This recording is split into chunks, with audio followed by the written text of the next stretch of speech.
Okay, and now share the computer. Okay, that should be good. And yes, good afternoon. All right, so again, good afternoon. We're going to be diving deep into the conversation of the California Residential Purchase Agreement and Joint Escrow Instructions. So paragraph 1 is the first paragraph, is where you will fill in the basic information, who is offering to buy the home and the description of it, either the property address or an APN number, which is typically the Social Security number or assessor's parcel number, better known as the APN. Real estate agents assist with the negotiations and help facilitate the sale, but they are also not responsible for the performance of either buyer or seller, because agents are not, again, part of the contract, just the buyers and sellers. Okay, so paragraph number 2.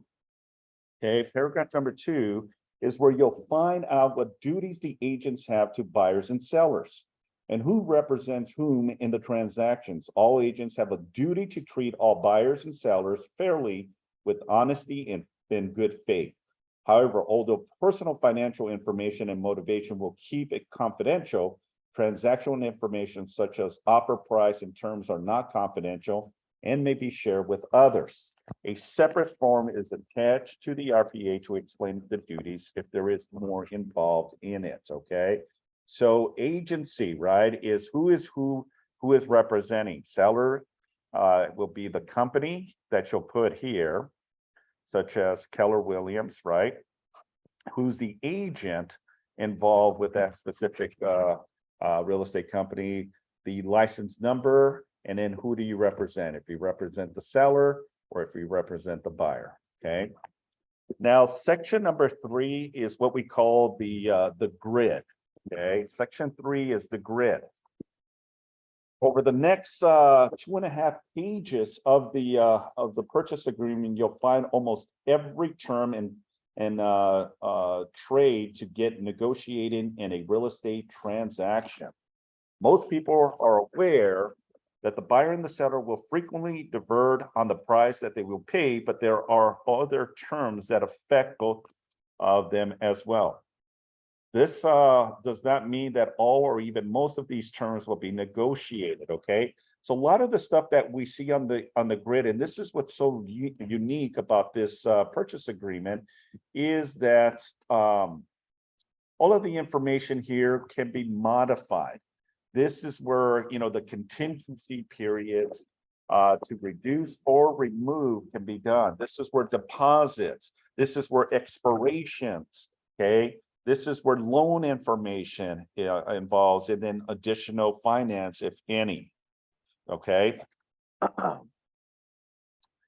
Paragraph number 3AF, okay? So paragraph 3A all the way to F, terms that include the offer price, how long the escrow period will be, the time by which the buyer expects to complete the purchase and become the new owner, the amount of any deposit the seller expects the buyer to pay at the beginning of the transaction, and whether the buyer will need a loan to complete the purchase. Seller wants buyer at the beginning of the transaction to make a deposit towards the purchase price to give the seller confidence in the buyer's willingness and ability to buy. Different loan products impact interest rate and payback periods and should be discussed with the loan or mortgage broker. Okay, so that's where that section is going to be, right? Let me click on this here. All right, this is this section right here. Paragraph 3H, H is in Henry, right here. Okay, you see 3H1, H2, H3. Seller wants to know that the buyer have the money available to support the type of financing specified in paragraph 3A through 3D and E. Buyer can provide a seller that the buyer offer is serious by providing what's called proof of funds. Okay, proof of funds either with the offer or within a few days after. Buyer can provide that they have the money available to provide a statement from a bank or investment account showing the balance. More than 1 month statement may be necessary.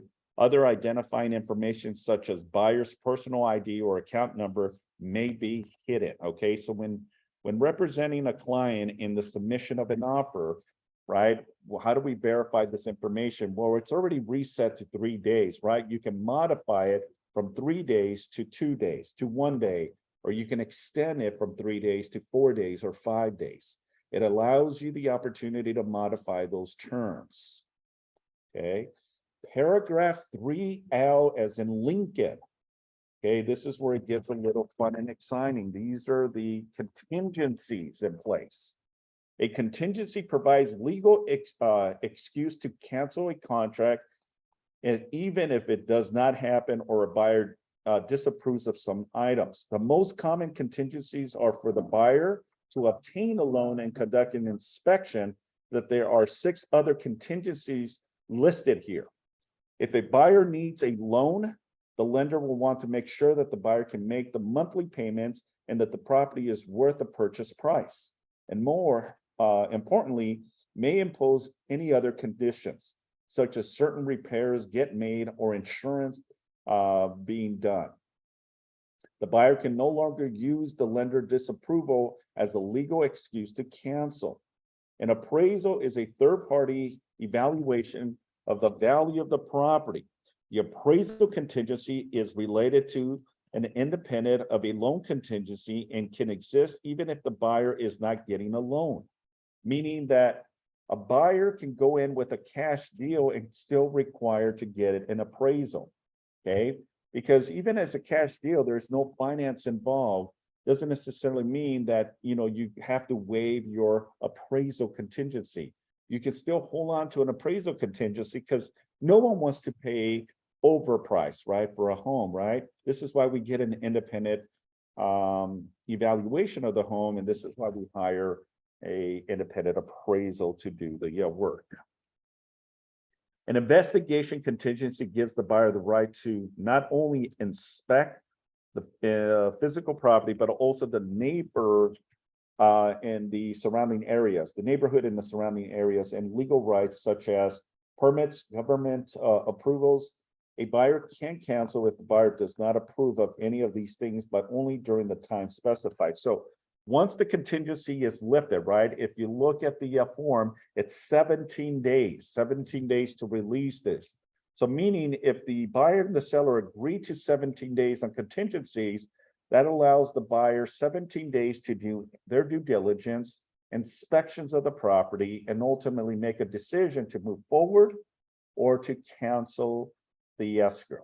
And if the buyer cancels and still retains the right under the provision of the contingencies in place, then that means that the buyer can also retain their full deposit back.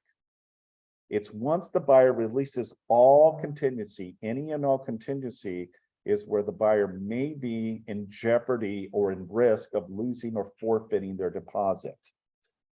Okay. Now, paragraph 3M, 3 is in Mary. Now we talk about possession. It is important for buyer and seller to know when the property will be available for the buyer to move in, if at all. These paragraphs address that. If an adult who is not on title, whether paying rent or not, is living in all or part of the property, then an additional form should be attached to the contract, which identifies if the person will remain or have to leave before the buyer takes title. If the seller is going to remain in the property after close of escrow, whether for a few days, few weeks, or a few months, the appropriate form should be attached, which states how long the seller will remain, whether the seller will pay for the right to stay, and who is responsible for the property during that time. Okay, so these are very important. More so if the seller is planning to stay after close of escrow. What is the responsibility? Is the seller going to pay a rent back? Is the seller going to not have a rent back? These are terms that you need to iron out very beginning of the transaction, so that way both the buyer and the seller are both in agreement. What I'm sorry? So TOPA, TOPA stands for Tenant Occupied Property Addendum. So this is for properties that are being submitted more so like an investment property that it's tenant occupied. So your client is buying a duplex, triplex, or a fourplex, and there's tenants in place, then the seller needs to provide you with a list of the tenants in place if they're planning to stay in the property or leave at close of escrow. So the tenant occupied property addendum is something that the seller shall disclose to the buyer if any occupants, tenants, or persons other than the seller are going to be in possession to the property. There's an additional documentation that you need to have, right? Because that's all very important and very relevant in the seller's position, and more so in the buyer's understanding. Okay. Any questions? Yes, as far as that goes, so would there be something else that goes along with this, like saying how long that thing plays? Yeah, so that's all part of the negotiations. Because the buyer may say, look, I'm willing to give the seller in possession after close of escrow 30 days or less. Meaning that the seller is under the understanding that if they're going to close and record, they have 30 days to occupy the property, stay in possession of the property, and then ultimately vacate the property after the 30 days. Okay, so that's how it works. Now, if the seller needs more time, well, everything that we discussed needs to be in writing. So if the seller needs an additional 2 weeks, 30 days, then it has to be agreed upon between both the buyer and the seller. Because remember, the seller who sold the property to the buyer, now the property closes, transfer of ownership, now the seller becomes a tenant, and now the buyer becomes a landlord per se.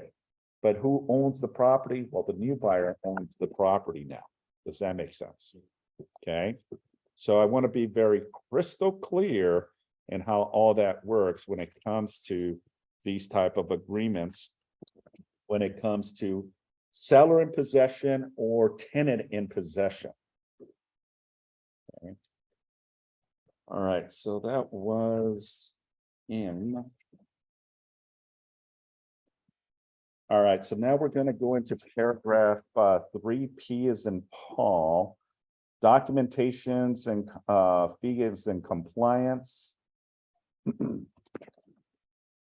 Not everything that is in the property on the day that the buyer offer is accepted stays with the property upon completion of the transaction. Sometimes it is unclear if something should stay with the property or go with the seller. As a general rule, if something has been permanently attached to the property, it stays with it. Specific items can be addressed.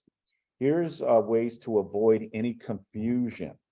Only one item is pre-checked, bathroom mirrors, meaning it stays unless the buyer or seller in writing or have it in any other type of written agreement needs to be agreed and accepted between both parties. This also applies whether the bathroom mirror. No. So items, here is the items excluded. Okay. Items excluded, items included. Okay. So as a buyer's agent, you wanna pinpoint things that you believe would be incorporated or part of the house. For example, if we are in this training room, right, and we see this television that's attached to the wall, would this be considered a personal item or real property? Okay, personal, right? Because it's easy for the television to be unhooked and ultimately taken, right? So this is where you want to be very specific. But what if this television is very unique, it's custom made, and you're not going to be able to find something custom made, then there may be something that you may want to put in writing. Does that make sense? So if this was a custom made television anchored to this wall, then I would put a request so that way there is no confusions whatsoever when it comes to what stays and what doesn't stay. Now, as part of the illustration in paragraph P, it talks about stoves, refrigerators, wine refrigerators, washer, dryers, dishwashers, microwaves, video doorbell, security camera equipment, systems of security, videos and cameras, smart home control devices, wall mounts, brackets for video or audio equipment, above ground pool, bathroom mirrors unless excluded below, electric car charging systems, and then potted trees and shrubs, okay? Program one time, we covered we didn't include anything was the traffic condition. And so they didn't, sometimes they have crystal and very expensive ones. Mhm. It's about- Oh, yeah, absolutely. Yeah. All right, now we're going into paragraph 3Q. Q is in Queen. Okay, so Q3. In different parts of the state, it is common for either buyer or seller to pay for various activities during the transaction. A few of these are set by statute, by most are negotiable. Sometimes the buyer and the seller equally split the cost. In the case, the both options should be checked.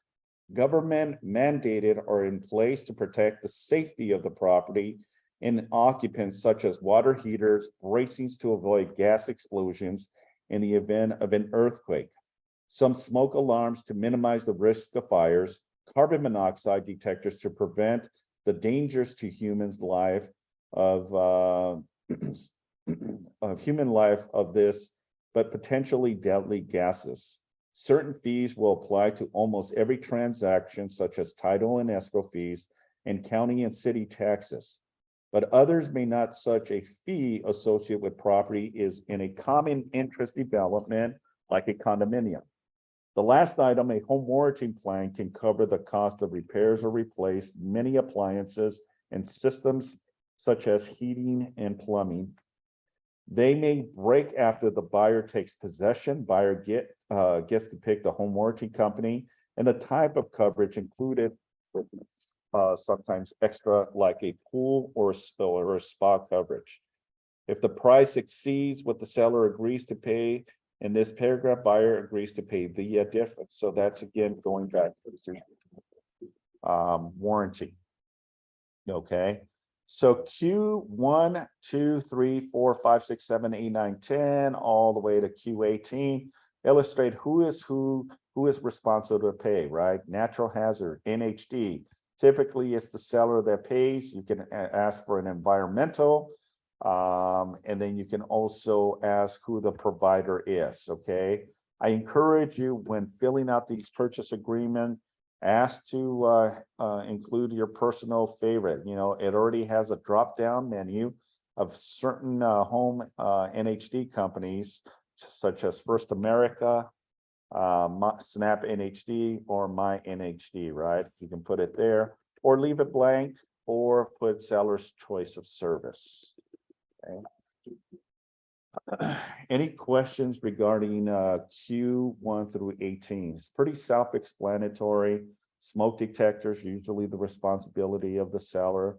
Government required points of sale and inspection reports, depending on the city, typically is the seller's responsibility. And again, all of this can be negotiated. All of this can be not included as part of the agreement. What I mean by that is the buyer submits an offer requesting that the seller pay for these requirement point of sale inspections and reports, but the listing agent and the seller can come back and say, nope, we're not going to take care of that. That's the buyer's responsibility. Therefore, that'll be deleted or not included as part of the agreement.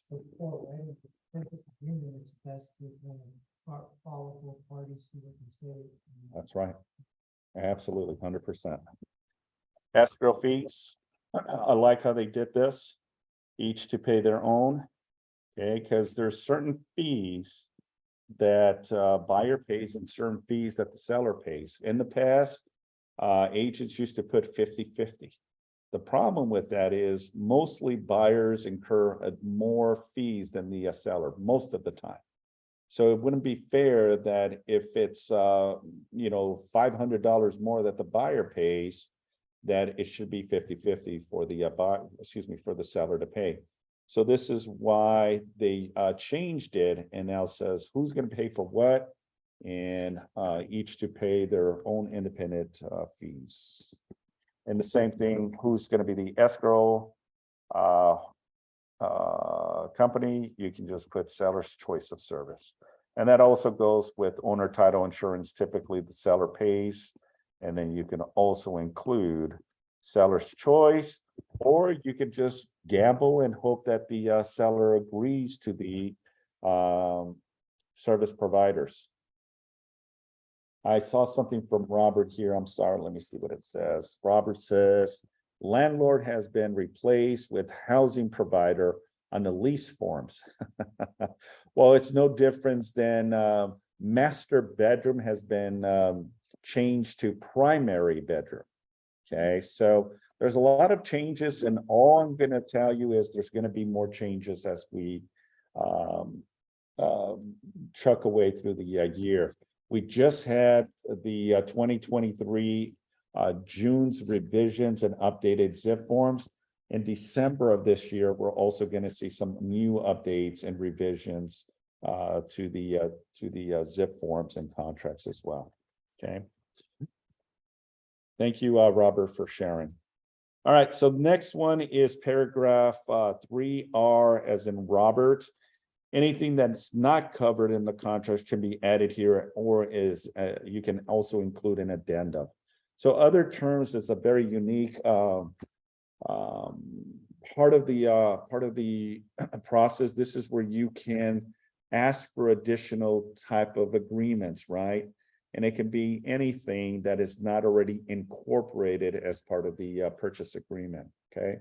Now, the least amount of modifications that you do, the better, because the answers to all of your questions from a buyer standpoint, from a seller standpoint, are all addressed on all 16 pages of the RPA. So the more you modify, it opens up potential risk factors or confusion. And when there's ever a dispute, what happens is, well, that's not what I meant. That's not what I was trying to explain. And it may not be properly divulged or explained, and then now you have a dispute. And that can happen quite often. Okay, so let's continue paragraph 4.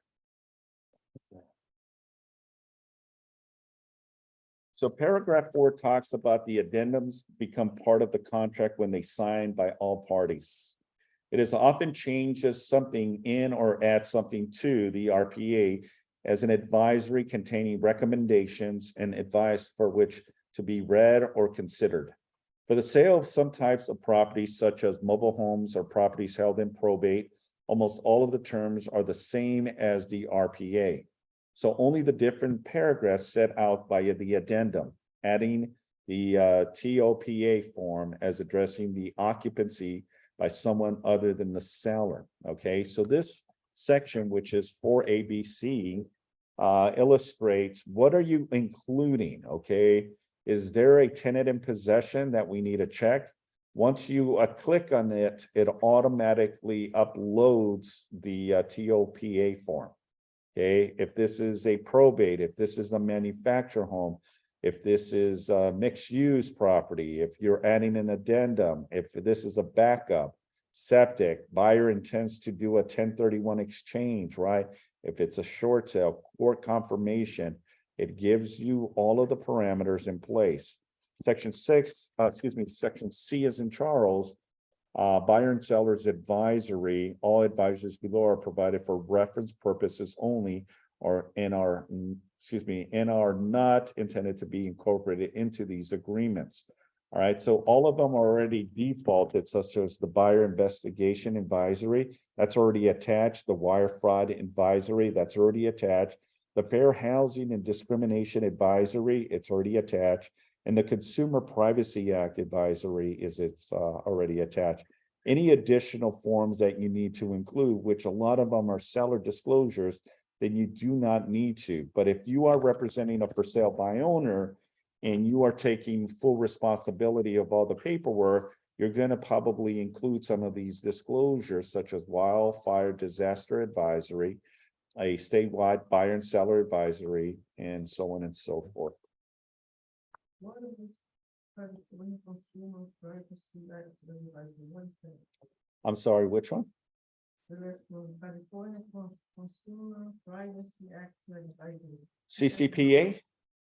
So, okay, so if you want to know, and I'll show you, it's an additional form that was added last year in December. I believe it was last year in December, but let me show you what that looks like. Fair housing, right here. See this? CCPA says the California Consumer Privacy Act Advisory and Disclosure Notice. So the duties of the process of buying and selling real estate will be collected and likely shared with others.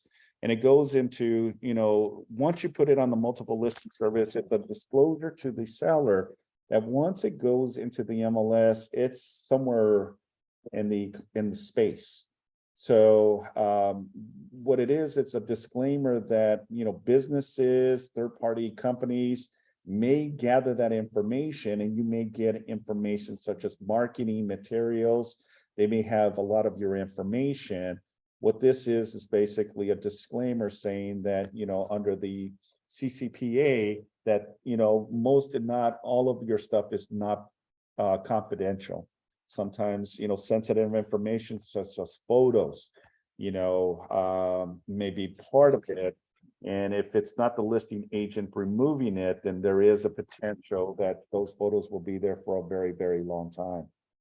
Okay. Joanne, you had someone in the audience asked a question. Can you repeat the question before answering? Yep. Okay. So let's continue. Where did I leave off? So now paragraph 5A. Let's go back to 5A. Okay, where are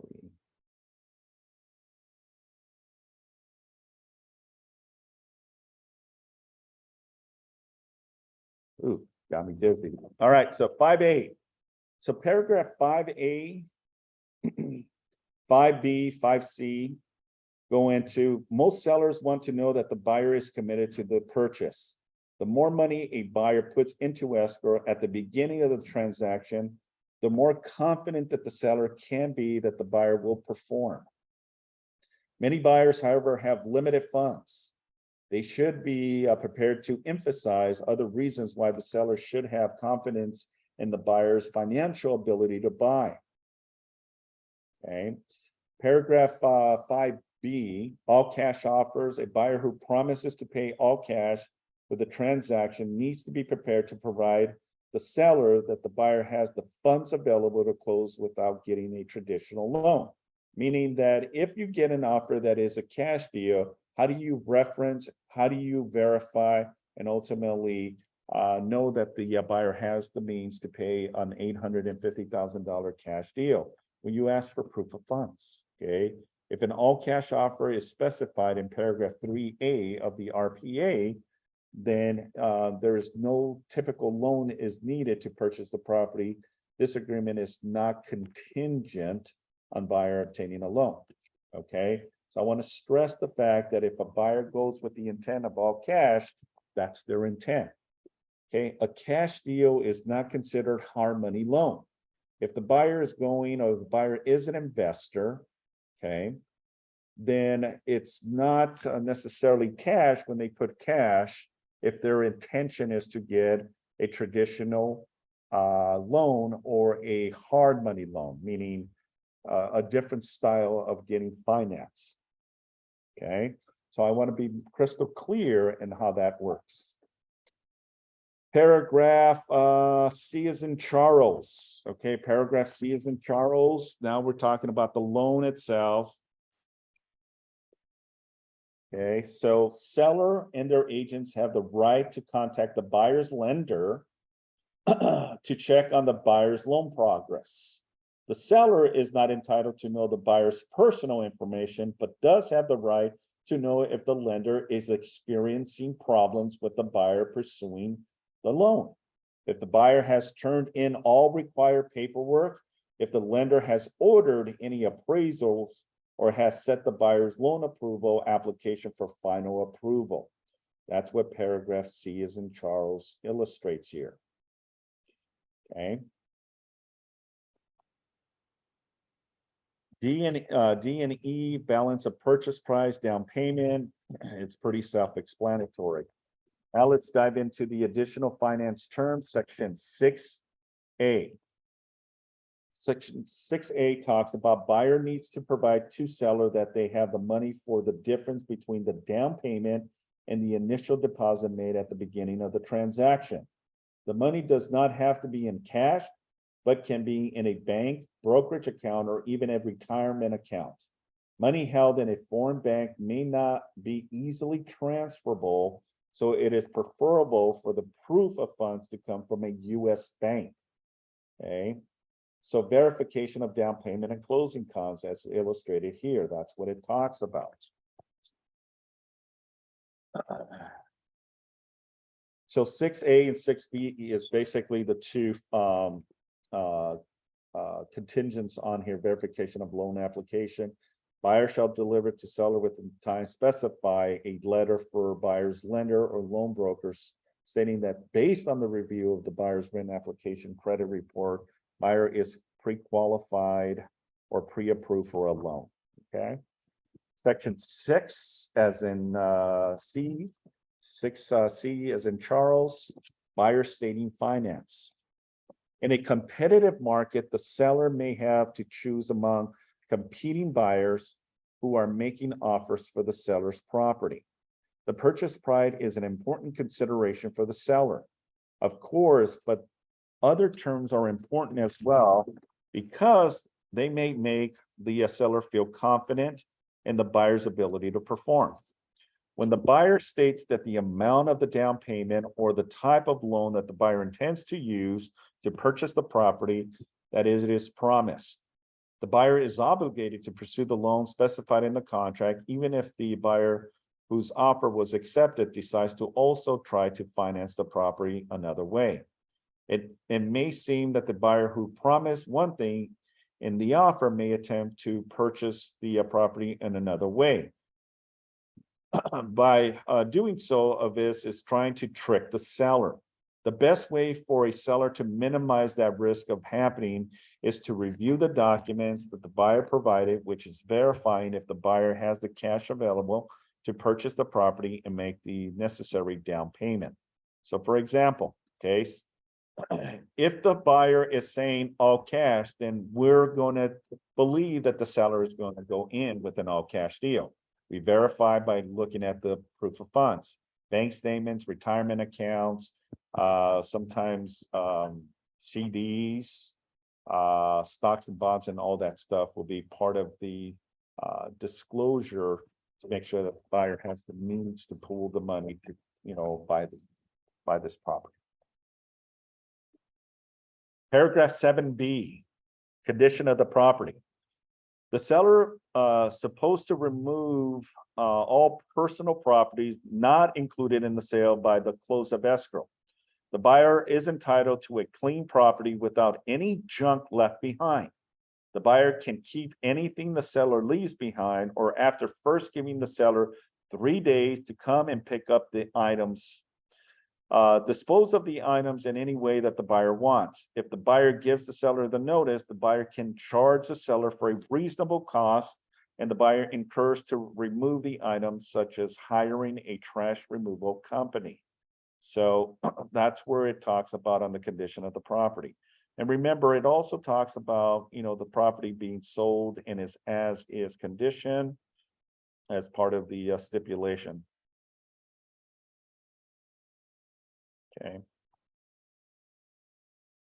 That all properties are sold in its as-is condition. So section 7 B1 and 2 goes into buyer is strongly advised to conduct an investigation of the property in order to determine its present condition. Seller An agent may not be aware of any defects affecting the property or any factors that the buyer considers important.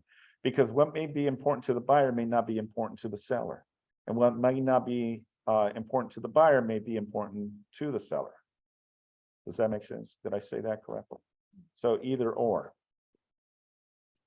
All right, so paragraph C is in Charles, excuse me, 7C is in Charles.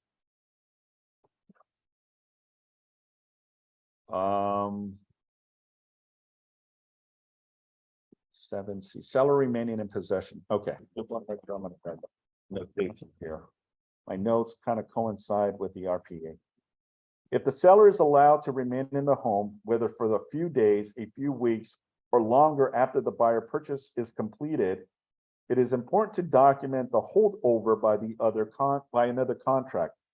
Both buyer and seller should talk to their insurance and legal advisors about problems that could arise because the seller remains in the property. Now, typically, we don't highly recommend that the seller stay in possession of the property after the deal closes, because the seller is no longer the owner, right? But sometimes to make the deal work, and sometimes the sellers accept your buyer's offer, is because they need some flexibility. Maybe they're leaving out of California, they've lived in their property for 40 years, they're retiring and moving everything back east. There's an emotional attachment to it, and sometimes it's not an easy just to pack everything and ultimately relocate, right?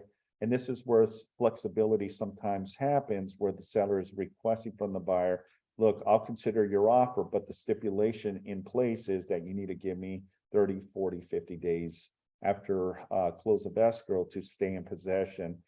To one, maybe they're getting a new construction home, maybe they haven't been able to find something, and they're having challenges where they don't have family members that can help. And this is the reason the seller will stay in possession with the property.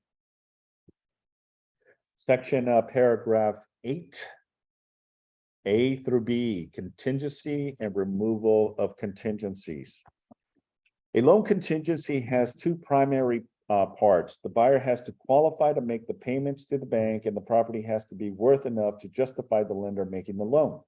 An appraisal contingency requires the property to be valued at a certain price, usually the purchase price by someone who is not part of the transaction. Okay, paragraph 8G. What's the CR form? CR form is contingency removal. Contingency removal. So contingency removal talks about the buyer. Right here, if you look at CRB form, contingent upon buyer obtaining the loan, buyer shall act diligently and in good faith to obtain the designated loans. And it goes into buyer 8A, 1, 2, 3, 4, and 5. Buyer's advised to do investigation and to make sure that the home is insurable and that the property is early in possession. That this may be a requirement for the lender. Remember, everything that happens has to be okay by the bank, right? Because you cannot say your intentions is to move into the property, but now you're giving the current owner or the tenant, a year to stay in the property. The lender may say that is not appropriate, and that they will not allow it, and you may not be able to get the loan in place. Robert has a question here. I've heard that many people are having trouble getting insurance in parts of California. Have you seen this locally? So the answer, it really depends. I haven't seen it quite often, but I've seen a lot of transactions where they're going outside of the state of California to get insurance here in the state of California. There's a couple big insurance companies that have left. I think one of them was State Farm, that is no longer insuring homeowners, insuring for property here in California. There's another big company, I'm not sure if it's Allstate, but there's another big company that's also not insuring homes here in the state of California. So this is where you want to do your due diligence and making sure that the buyer is doing. Thank you, Joanne. It's Allstate. Thank you. is that, you're being proactive in that, once you're in escrow, one of the key checklists of item is that they're calling to get quotes of homeowners insurance. Don't wait till the last minute because escrow is going to need it. Lender is going to need these documentations because they're not going to close on the deal if the house is not insured. God forbid something happens at close of escrow, the house burns up and there's no insurance. Okay. Yeah, that can happen. You know why these big companies aren't insuring homes in California? It's the cost of replacement and labor. Contractors and the parts as well is costing these insurance carriers a lot of money. So the pros and cons to that is it doesn't make any sense for me to insure a home that if something happens, it's going to be negative on us. And we're in it, believe it or not, they're in it for profit and to make money. Absolutely. So if they don't see the benefits, they're going to pull out. Now, with that being said, does that mean that they won't come back? No. Maybe in the near future, they'll come back and, get back into California. We don't know, but some of the biggest major insurance companies such as Allstate and State Farm are, vital, but it's happening in other states as well. Okay, good question, guys. All right, so let's continue. So contingency removals, obviously appraisal, this agreement is unless otherwise specified that, an appraisal contingency is also another layer of protection that protects you as the buyer to back out of the deal if the appraised value is not what the offer you submitted. So if you submit $1 million and the property appraises at 950, there's a discrepancy of 50,000. Usually because of that, you can negotiate with the seller and say, Mr. and Mrs. Seller, a property did not appraise for $1 million. We're asking if you're willing to reduce it to 950. If the seller says, nope, you're in $1 million, you need to come in with the difference, right? That can happen. Buyer says, I'm not going to pay for a home that it's not worth what I'm paying for. That way, I'm going to go ahead and just cancel. If you still have one second, if you still have the appraisal contingency in place, then yes, you can back out of the deal and retain your deposit back. What was your question? You can also request that the seller carry a note, for the difference, but it gets a little tricky. And some lenders may not want that also. So it may be a very unique scenario, but it all depends if it makes sense. Good questions. All right, so let's continue.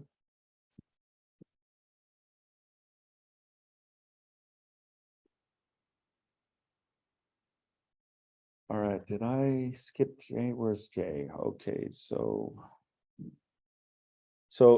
8 as in Henry, 8H. Where's 8H? Right here.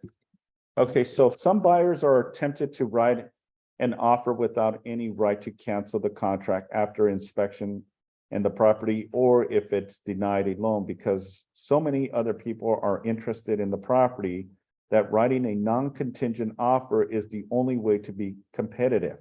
This is obviously a risk, folks. Things to do because the seller may be entitled to keep the buyer's deposit if the buyer does not perform or buy the property.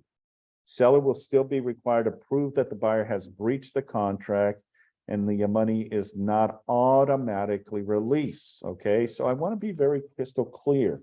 If you do have a client that is a non-contingent offer, and the reason they're going non-contingent is because it's a competitive market, they may go in there saying, look, we're going to go ahead and release physical inspections, appraisal and loan contingencies, and seller disclosure sometimes. Now, as a broker, I would always say is that you are you're opposing the broker's advice, and I would never recommend. But if the buyer does decide to do so, there's an advisory that you can attach that explains and illustrates to the buyer the intention if they do decide to release contingencies, that they're doing so without the broker's advice, meaning, we're here to protect. your best interest, but if you want to still continue to move forward with this offer and release contingencies, then it falls on you. And if it doesn't go your way, there may be a potential that the seller may go after your deposit. Does that make sense? Okay. Paragraph 8J. 8J.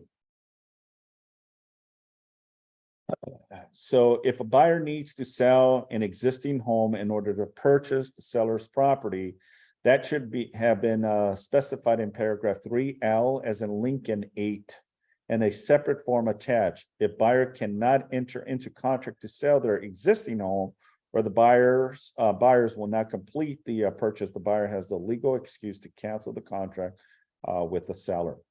So basically what it says is sell a buyer's property, that this is an agreement that the buyer obtaining this finances are not contingent upon the sale of any property owed by the buyer. If it is, then you must include the COP. That's what it says.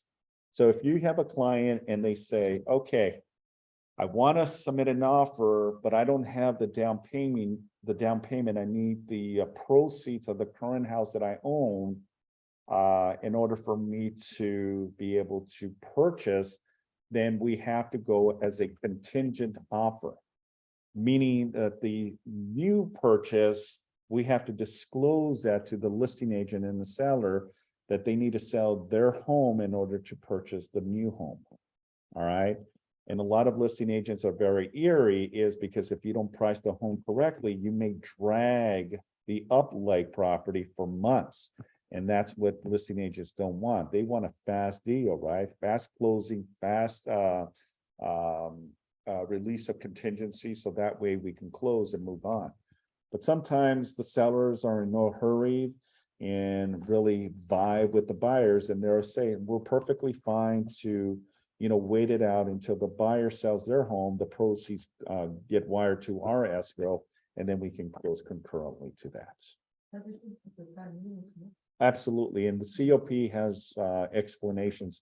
For the sake of time, I cannot go through all of the contracts and all the forms, but just keep that in mind. When you do include a COP, it'll populate the form, and there's specific language in there that you can include.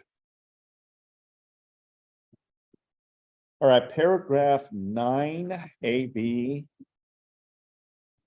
Okay, if something is permanently attached to the home, it stays with the home. Other things often stay too, such as curtains, drapes, fireplace, inserts, light bulbs. If the seller wants to take any of these things, the seller needs to specify and do so. If any of these things have been put on the property by someone else other than the seller needs to say so as well. Written, because making sure that it is in writing, because the buyer cannot tell by viewing the property if the seller owns this specific item. So let's just say that all of you got the listings. Congratulations, right? You got the listing, right? And now there's certain things that are very sentimental to the seller, and the seller tells you, look, I'm going to sell the property, but I'm taking this personal item, okay? I'm going to replace it, but this one is not going to stay with the property. You're going to write that down and illustrate that on your disclosures and on the listing agreement that the seller has requested that this will not stay with the property, okay? Once you got that, and if it's still there at the time of negotiations and the buyer saw it during viewings, then you need to be clear on the counter offer and disclosure that this specific item will not be part of the transaction. The buyer needs to ultimately sign off and agree to it, because if something is not in alignment, the buyer may come back and says, well, that needs to stay with the property. That is not leaving. And now you have a dispute, and that opens up a can of worms for potential mediation. Okay. So items would be items included in the sale, okay? And it goes into, I'm not going to go bullet by bullet by bullet for the sake of time, but it has, like security systems, home automation, smart home features, so on and so forth, things that are leased, such as solar panels, water softeners, or anything that is leased and is incorporated as part of the property needs to be disclosed to the buyer. So that way the buyer knows how to navigate that, and more so the seller is going to be responsible to pay for it or transfer it over to the new buyer who would be responsible for those payments. That's correct. All right, so section C, 9C, items included obviously is pretty self-explanatory. The seller is supposed to remove certain things such as brackets that are used to hold a television or furniture. Those will be repaired but not painted. So basically that's what it says on that disclaimer, is that if anything is not going to stay with the property, such as a television mount, that, you know, the seller will be responsible to cover and patch those holes. Paragraph 10B. Now we're going into the allocation of cost. Okay. A seller is responsible for making sure that the property has operable smoke alarm, carbon monoxide detectors, and property installed water heater. But the contract can require that the buyer to pay for the cost of these repairs. If if necessary, if buyer lender also wants to make sure that these items are in the property, the seller has 7 days to get these things done.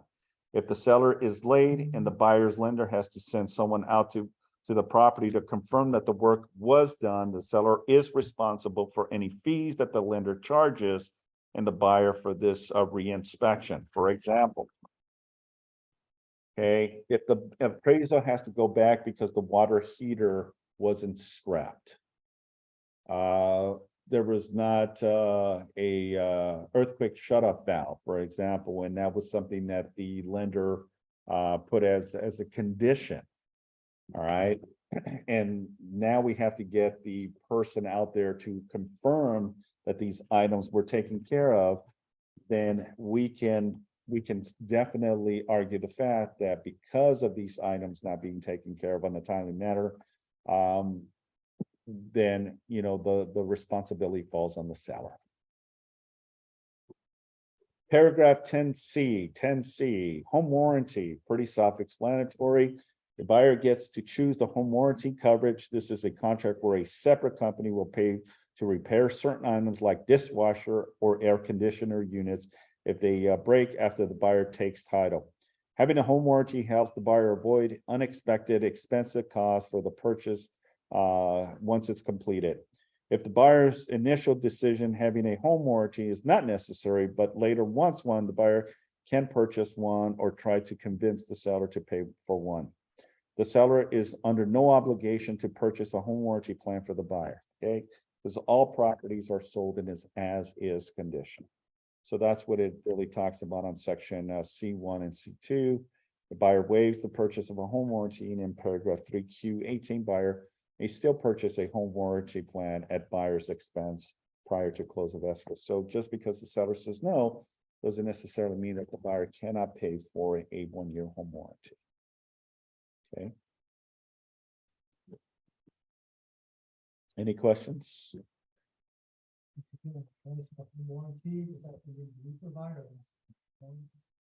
I'm sorry, say that again. If you give them a choice of home warranty, do you find that to company or do you sell them? Yeah. We have a vendor's wall, and we have a lot of our home warranty companies that you can explore. And when you click on the purchase agreement, it also should give you several home warranty companies. Also, if you go to our KW hub, go under vendors, you also will find all of our home warranty companies as well. That's right. Okay, so let's continue now. Section paragraph 11.8. 11.8, and it's going to be 11.8, 1, 2, 3, and 4. So sellers have a legal obligation to disclose negative information they know about the property. The seller does so by answering questions on a different form that are given to them for buyer review. Seller may not know about all of the problems with the property or may not think something is a buyer excuse me. Let me. Seller may not know about all of the problems with the property or may not think something is a buyer concern about it or believes that it is a major concern.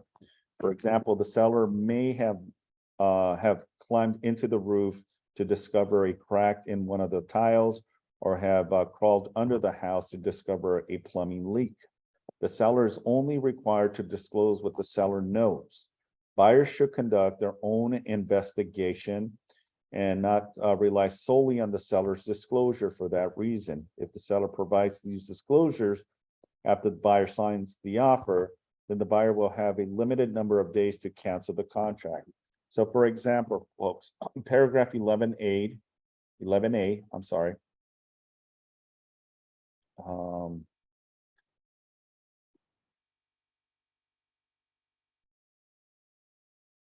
Let's see, 11.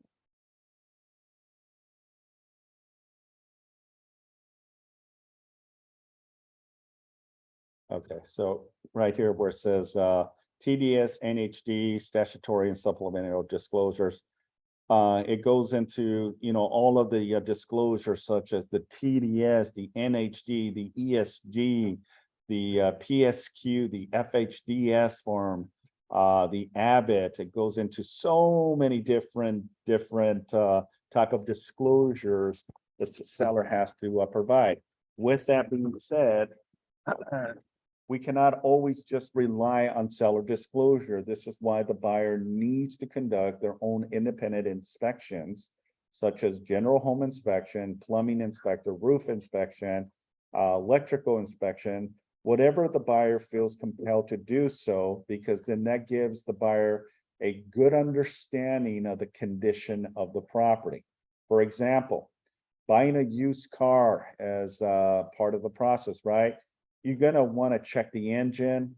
You're gonna probably pull the dipstick and make sure that the oil is in there, right? If it's dry, then there's probably no oil, right? You're gonna take it on the test drive. You're gonna check suspension. You're gonna check the transmission. Well, that's the same thing as a buyer's process when it comes to doing their inspections. They can do a general inspections and gather additional inspections within the time frame necessary. Okay, pretty self-explanatory.